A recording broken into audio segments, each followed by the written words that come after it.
Hi everyone. இன்றைக்கி வந்துட்டு பிரேக்ஃபாஸ்ட்க்கு எடுத்துக்கிற மாதிரி ஒரு ஹெல்த்தியான ஓட்ஸ் மால்ட் ஸ்மூத்தி எப்படி பண்ணுறதுன்னு பார்க்கலாம். அதுக்கு நான் ஒரு பவுலில் வந்து 1/4 கப் அளவுக்கு ஓட்ஸ் சேர்த்துக்கிறேன். அது கூடவே 3 டேபிள் ஸ்பூன் அளவுக்கு ஏதாவது ஒரு சாக்லேட் பேஸ்டு மால்ட் பவுடர் சேர்த்துக்கோங்க. மால்ட் பவுடர்னால் பூஸ்ட், போன்விட்டா, ஓவல்டென் அந்த மாதிரி நீங்கள் எது வேணால் சேர்த்துக்கலாம். அது கூடவே வந்துட்டு நான் 2 டீஸ்பூன் அளவுக்கு நாட்டு சர்க்கரை சேர்த்துக்கிறேன்.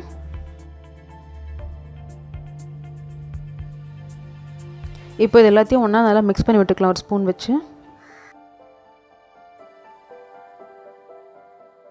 எல்லாத்தையும் ஒன்றா கலந்ததுக்கப்புறமா ஒரு மிக்ஸி ஜாரில் சேர்த்துக்கோங்க. சேர்த்துட்டு அது கூடவே நான் வந்துட்டு ஒரு வாழைப்பழத்தை வந்து இந்த மாதிரி மெலிசாக ஸ்லைஸ் பண்ணி சேர்த்துக்கிறேன்.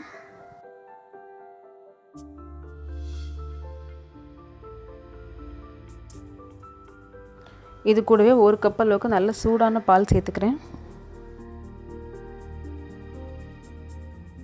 இது கூடவே 1 டீஸ்பூன் அளவுக்கு வெனிலா எசன்ஸ் சேர்த்துக்கிறேன். வெனிலா எசன்ஸ் வந்து பார்த்தீங்கன்னாக்கா ஒயிட் கலர் சேர்க்காதீங்க, நல்லா டார்க் கலரில் இந்த மாதிரி இருக்கும், அதை சேர்த்துக்கோங்க.